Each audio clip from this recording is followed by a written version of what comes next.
Hey guys, it's Wednesday, July 10th. I got a suntan, I got a beer. Let's do this. Today on your favorite podcast, Devin Finzer joins me as a guest to discuss Dapps and their future. He is the co-founder and CEO of OpenSea, the largest and most popular marketplace for NFTs in the world. With over 3 million NFTs, 120 plus categories, and under 2 years old, this is a good episode, people. Be sure to subscribe if you haven't already, and share it with someone you think needs to learn about blockchain. Enjoy. This is the BlockHash Podcast.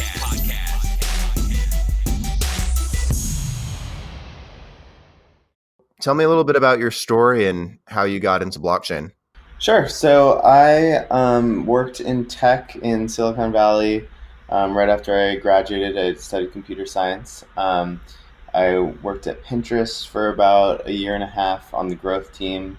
And then I started a small company in the personal finance space that was acquired by Credit Karma in San Francisco. And then I started getting interested in crypto sort of mid-2017 alongside my co-founder, Alex. And we just sort of, went down the crypto rabbit hole, started thinking of kind of ways to get involved in the space, reading more white papers, tinkering, and then finally when CryptoKitties launched, that was kind of when we were like, oh, maybe there's some ideas that we could pursue in the blockchain space that are a little more around mainstream user applications versus like deep protocol stuff or more like along the finance lines of things. So Was CryptoKitties the first DApp that OpenSea had on its platform? That's correct. Yeah. So we started as just a third-party marketplace for CryptoKitties, which wasn't even very exciting because CryptoKitties already had its own peer-to-peer marketplace. So we were just kind of another way to trade CryptoKitties. But then when more games started building game items or collectibles without having a marketplace for them, that's when things got a little more interesting. Okay, cool. Yeah, CryptoKitties definitely kind of blew up the whole idea of dApps and everything. I remember when that really started, because CryptoKitties really is kind of a silly idea at first, but it really kind of kicked off the whole idea of an NFT and what you can do with it. What were did you guys have any challenges setting up OpenSea from a technical standpoint or from a regulatory standpoint, or was it pretty easy? Well, I would say the main challenge in the first 6 months of launching the site was just that ERC 721, which was kind of the standard for non-fungible tokens that was pioneered by CryptoKitties, was a very young standard. And it's a slightly more complicated, sophisticated, it's not rocket science, but it has a lot more going on than just ERC 20, which is kind of a simple record of what address has what balance of tokens. With ERC 721, there's, each token is unique and each token has metadata associated with it. So sort of being able to support any ERC 721 token in theory was relatively easy, but then in practice, there were sort of varying degrees of compliance with the standard in the first while after CryptoKitties kind of pushed it out there as an idea. So I think the technical challenge was kind of dealing with a very early space where there were kind of still a lot of moving pieces. Now, I think ERC 721 looks a lot more robust. And there's, of course, like new standards coming out as well, but it's a little more reliable. And so you can scale a marketplace a lot more easily on it. Gotcha. Are you guys the only real marketplace for NFTs, or do you guys have competition? We have some sort of early competition. There are a few other marketplaces out there. I think we're definitely the majority of the volume for a general NFT marketplace. But I'm sure that as the space matures, I think there will be more and more competitors for sure. Definitely. As more of these blockchains start releasing more DApps, applications outside of Ethereum as well, you'll probably see all kinds of different marketplaces and stuff like that. Does OpenSea plan to really focus and zero in on just Ethereum applications, or does it want to branch out? Yeah, so we chose Ethereum because we didn't really actually have a choice. I guess we that was where all the activity was Right. happening. That's where CryptoKitties launched. That's where Decentraland, all these new games were launching. But we sort of take the approach of we'll go to whatever chains have the most usage and the most activity in the NFT space. So we've been sort of watching from the periphery these new chains like Tron and EOS and then some interesting sidechain solutions like Loom. But we're still kind of in the research phase. But we definitely, for sure, I think sometime in the next year we'll definitely see a version of OpenSea that supports multiple chains, not just Ethereum, because I think there will continue to be more experiments on different chains with different security models and things like that. Absolutely. That makes a lot of sense too. Do you think that Ethereum is going to maintain that dominance in the marketplace, or do you think its share of that market pie is going to get smaller? Hard to say. I think Ethereum has a lot going for it in terms of sort of the DeFi space and um, the community of developers that have built on it. I think what we're seeing in the gaming space is that I think because the gaming space is pretty early and CryptoKitties was a breakout success in some ways, but there haven't been too many really big games that have been successful on Ethereum. I think developers Right. are relatively open to adopting new chains, and if something that comes along that provides a nice cocktail of scalability, throughput, usability, developer support, I think that could be a serious competitor to something like Ethereum. Um, so yeah, I don't know. I mean, I think Ethereum has a lot going for it right now, but I definitely will think we'll at least see a lot of experiments on other chains, and we're already starting to see that with Loop Network, which I guess is sort of complementary to Ethereum.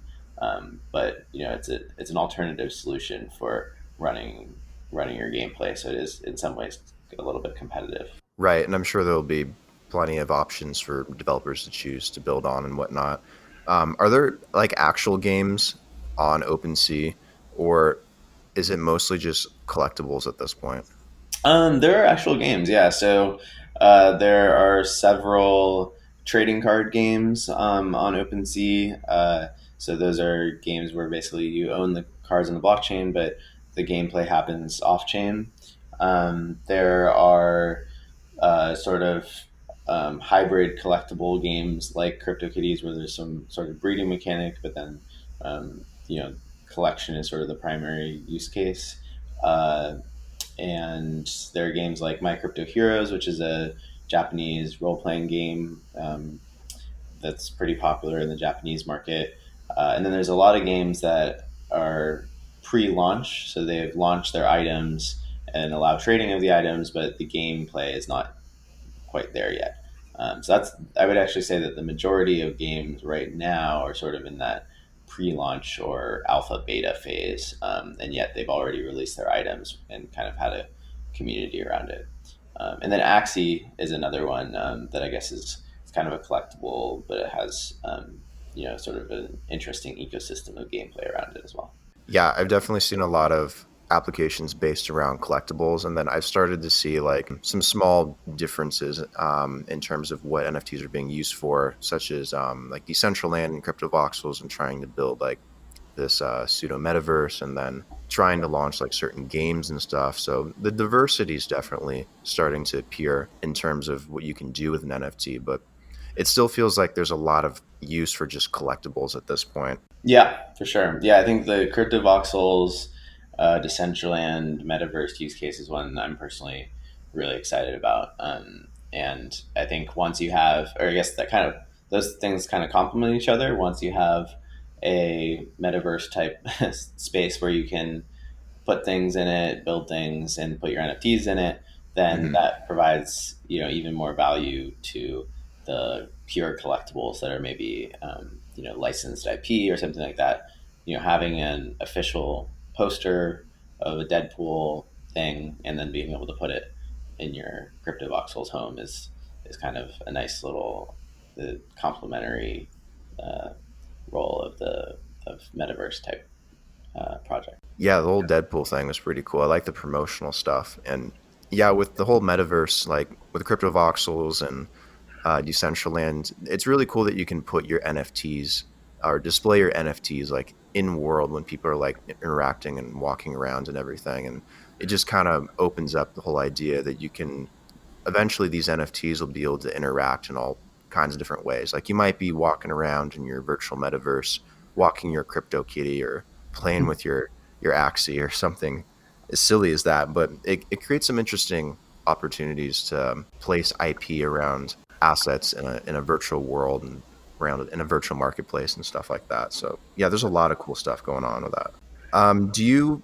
see NFTs representing real world assets or real world collectibles in the future? I know that that's being done sort of with art now, but do you see that being pushed further potentially on OpenSea? Yeah, I think so. I know I haven't followed super closely, but there was at least one or two experiments with something like that where you could sell an NFT. I think it was a metallic bobblehead or something like that, where you could buy it as an NFT and then redeem it as a physical thing. Um, so yeah, I think it's an interesting opportunity, and you could basically have um, it, businesses that are dedicated to taking custody of these physical assets and then tokenizing them and allowing them to be traded on a variety of marketplaces, and maybe even be represented in a world like CryptoVoxels, such that you could actually see that someone in a CryptoVoxels world has a physical thing. And so I think, yeah, a lot of activity will happen in that space, is my guess. It's also a nice way to kind of back an NFT with real world value and kick off some degree of like pricing and liquidity for the asset. If you know that, if it's a rare sneaker that is actually a physical sneaker, and you know that at some point it could be redeemed for that, you sort of establish a floor on the trading price, even if it's primarily just used as a digital collectible and not actually redeemed. So yeah, I think it's an interesting category, and some people think it's kind of the way that uh, you know more NFT activity will be bootstrapped. I personally think that pure digital assets are interesting as well, and having this sort of ability to take digital assets into multiple different ecosystems may be a little more of what drives things, but I think the physical world could also play a big role. Yeah, I know there'd be a lot of interesting things you could do with objects in the physical world and putting that on the blockchain or representing it with an NFT. So I've talked to a lot of people recently that would like to put their house or their property or their car on a virtual marketplace represented by an NFT and sell it that way, or buy something that Yeah. way as well. So do you think OpenSea would go that direction as well to allow people to buy, sell, and trade real world objects as well that are backed on the blockchain, or does it want to stick to digital assets? No, we're definitely interested in the physical asset use case. And the nice thing about ERC 721 is once you've tokenized an asset, I think right now there is this kind of custody issue, right? Where, you know, I think it makes the most sense to have trading of ERC 721 tokens where the custody of the actual asset remains in the hands of some trusted third party. But as long as you have a token, it doesn't really matter if it represents a digital asset or a physical asset. As long as it's ERC 721 compliant, we can support it. And so we're super excited about these more novel use cases. I guess the area where, you know, I'm not sure exactly what role OpenSea will play is if you're actually doing something where you're, where it's a pure eBay style transaction where, I'm Right. selling you a physical, uh, shirt or something, and then I have to send it to your house, and so there is that trust, um, trust problem where, you know, make sure that I receive the shirt, make sure the seller receives the funds. I'm not sure if OpenSea will go in that direction or not, because I think there's a lot of benefits to sort of playing in the pure digital space where, you know, you can rely on the moment an ERC 721 asset is transferred and the payment is transferred, the swap actually, that was the full swap, right? Right. So that's why I think the custodial solution is kind of interesting in the short run. Yeah, that's interesting too. And delivery does present like a lot of complications for any platform that wants to be decentralized or exist on the blockchain. So, how do you see OpenSea evolving from here?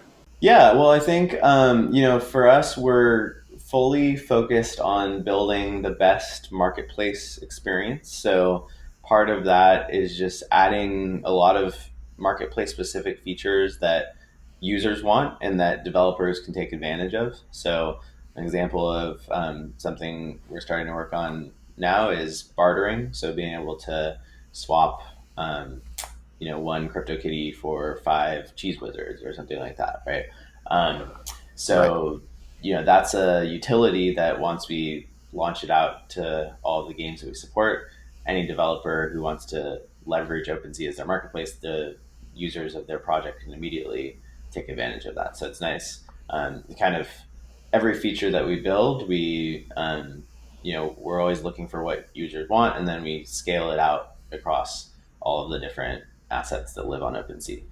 And then the second area where I think, or a big focus of ours, is just working with more game developers directly. So a lot of game developers want to implement marketplace functionality, but they want the experience to be integrated inside of their game. So as an example, the Formula One game that launched recently, we had a sort of white labeled solution that was embedded in the Formula One site. And that, you know, we want to do more things like that where we provide game developers with like the OpenSea tool set, and these assets are available for trading on OpenSea, but they're also easy to trade inside of the game itself. So I think, yeah, over the next year or so, I will be more focused on just building out core functionality and then working with more projects. Yeah, it's very exciting. Yeah, especially with the Formula One NFT that sold for like 415, 416 Ether or something like that. Is that the biggest sale you guys have had on OpenSea?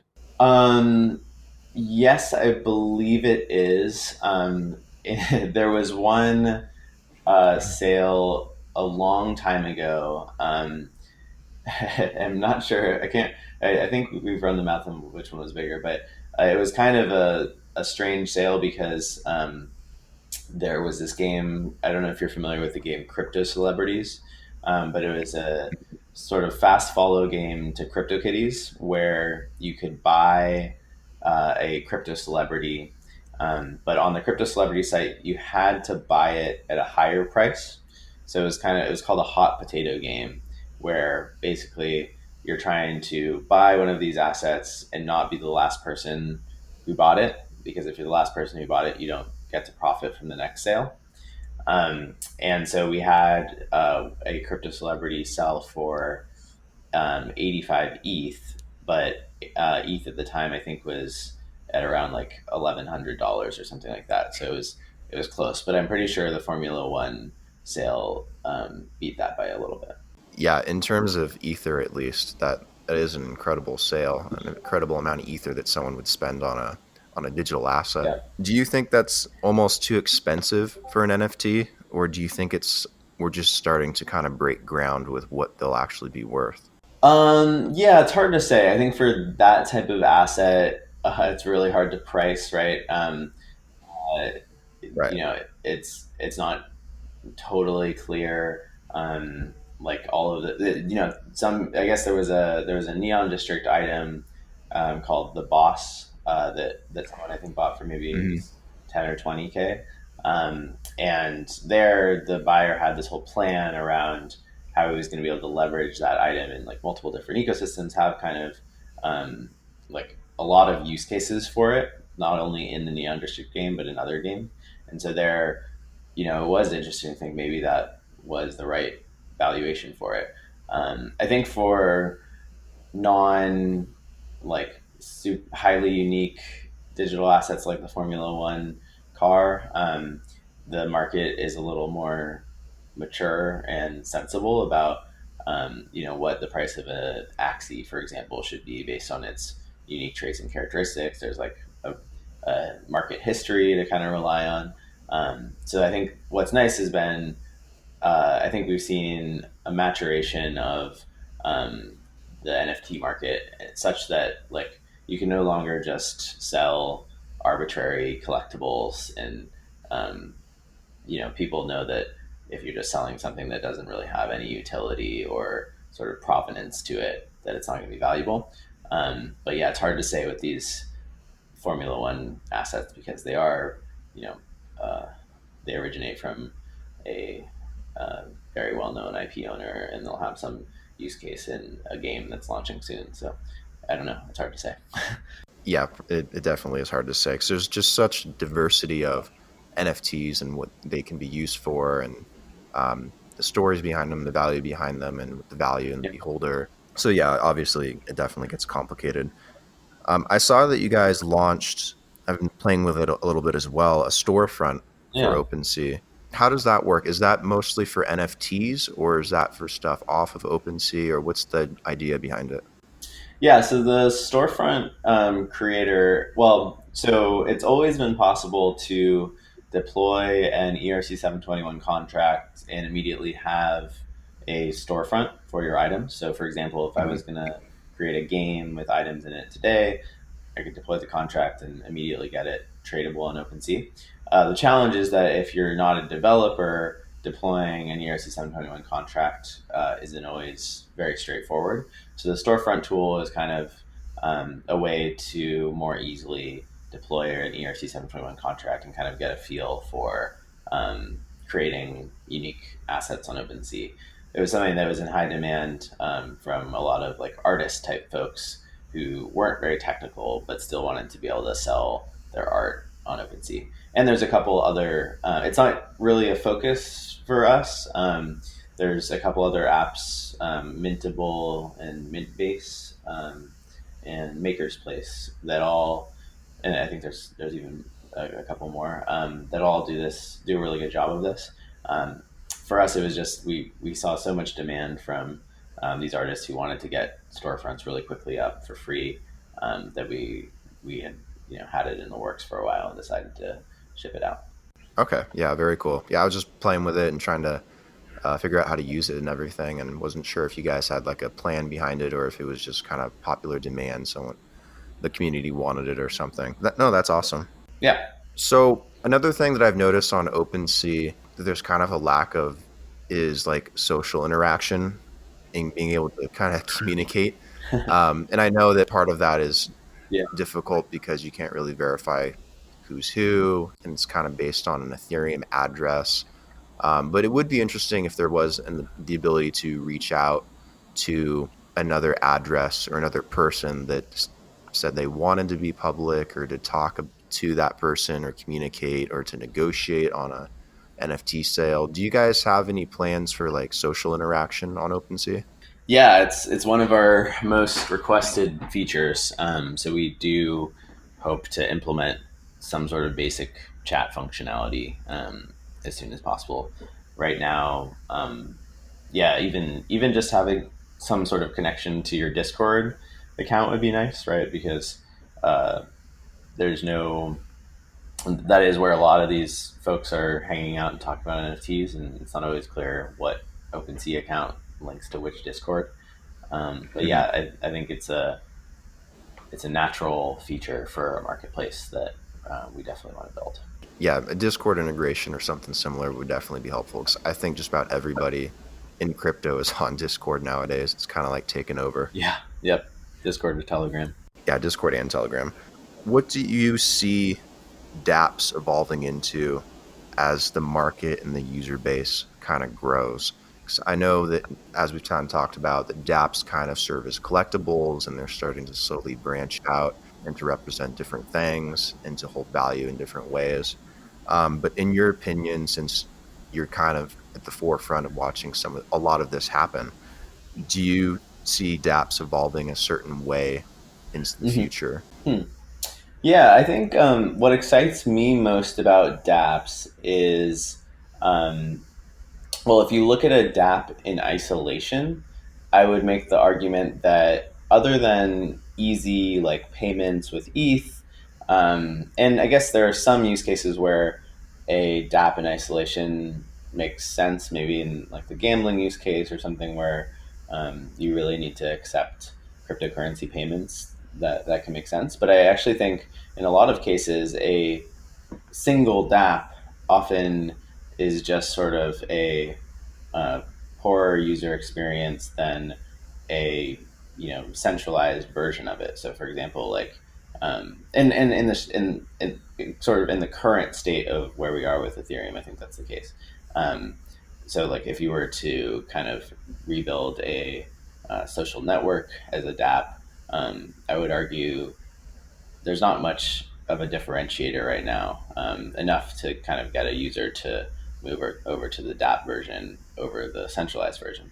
But what I think is actually exciting is when you have DApps that interact with each other. So we saw this, I think the first sort of smoke and instance of this was CryptoKitty's layer 2 games that were built on CryptoKitty. So there was Kitty Race and Kitty Hats, which allowed you to race your CryptoKitties and accessorize your CryptoKitties. And so now I think what we're seeing is that sort of collaboration between DApps is really what's unique about the space. So OpenSea being a really good example, I think it would be impossible for us to build OpenSea without a public blockchain and the ERC 721 standard, right? If we tried, there are centralized marketplaces for game items, but they're isolated to specific games. They're always at the mercy of Steam or the game developer, and like they don't really scale very well. Although they are significant businesses. But really scaling a eBay style marketplace for digital assets required having a standard and a blockchain with which we could scale across, right? And so I think we'll see, and I think CryptoVoxels is another great example, right?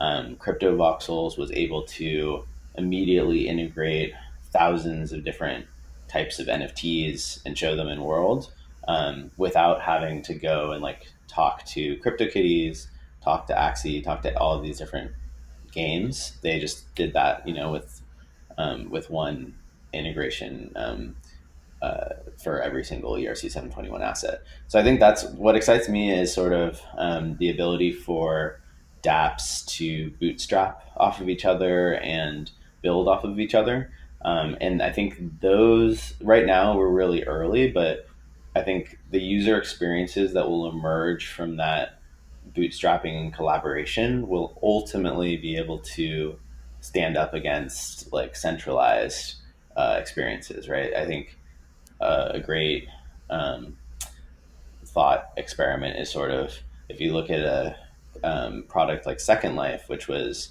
a big virtual world where you could have these sort of miniature economies. You had people selling things. You had avatars moving around. But Second Life was always constrained by what the Second Life company could build. Right? It was always like um, it wasn't this fully open economy with property rights and third party developer integrations. It was kind of its own ecosystem. So if you take something like CryptoVoxels or Decentraland, and you imagine what you could do if any developer could come in and build something, you could have things from other games come in. Then I think that could lead to a much more exciting economy and exciting user experience for people. So that's what I think is exciting is sort of the interplay between DApps as opposed to just like each DApp being on its own. Yeah, I totally agree. And I'm definitely excited for the collaboration that you can potentially see from a lot of these different dApps, especially with CryptoVoxels and with Decentraland, being able to take an NFT and then with some maybe layer it somehow and then put it into like that metaverse and be able to like walk your CryptoKitty or play with your Hexy um, or put your crypto punk somewhere, or I don't know. There's just so many creative things that you can do once you kind of start meshing all of them together. And I don't know. It's very exciting, and yeah, it's very early. Before we wrap up, are there any important updates or things going on with OpenSea that you want to share with the audience or the listeners that they should be aware of? Yeah, so we just or we're finishing up our integration for 1155 items. So this is a new standard that was pioneered by Engine. So yeah, we're launching storefronts for the different engine categories and making their assets tradable, which is kind of a big step for us technically, supporting another standard. And then the other one, yeah, I think the one on the horizon is bartering, so being able to trade NFTs for NFTs. I think that'll maybe be a little further out, but yeah, I think those are the main updates. Cool. Cool. Glad to have you on. I'm sure that the audience and listeners will enjoy hearing more about OpenSea. And yeah, thanks for coming on. Thanks. Yeah, thanks for having me.